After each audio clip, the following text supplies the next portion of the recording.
Արևմտյան Ադրբեջանի խոսույթն ադրբեջանական կողմից հստակ տարածքային պահանջ է Հայաստանի Հանրապետության ինքնիշխան տարածքի նկատմամբ Հայաստանի Հանրապետության տարածքում չկա եւ չի կարող լինել այսպես կոչված Արևմտյան Ադրբեջանը հայտարարում են Հայաստանի Հանրապետության արտգործնախարարությունից, նշելով, որ Հայաստանի արտգործնախարարությունը խորապես հիասթափված է։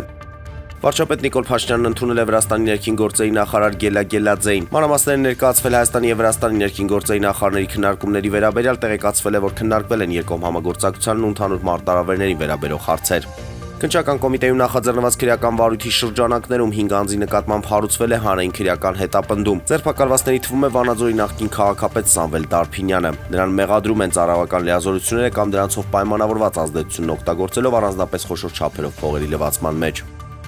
Վարչապետ Նիկոլ Փաշինյանը շնորհավորական ուղերձ եղել Լյուքսեմբուրգի մեծ դպրոցության վարչապետ Լյուկ Ֆրիդենին ազգային տոնի առիթով։ Հայաստանը բարձր է գնահատում Լյուքսեմբուրգի հետ ձևավորված գործընկերային հարաբերությունները եւ շահագրգռված է երկկողմ կապերի շարունակական զարգացմամբ, նշել է Փաշինյանը։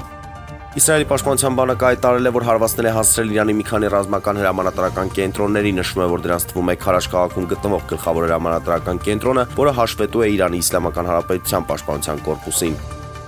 Հայաստանի ազգային հավաքականի եւ Կրասնոդարի կիսապաշտպան Էդուարդ Սպերցյանի ծառայություններով սկսել են հետաքրքրվել նաեւ եվրոպական գրանտներն, այս մասին հայտնում է Գոլը։ Նրանց թվում են Ատալանտան, Մանչեսթեր Յունայթեդը եւ Պարիս Սեն-Ժերմենը, միևնույն ժամանակ Էդուարդի համար պայքարում ֆավորիտը համարվում է Ամստերդամի Այաքսը։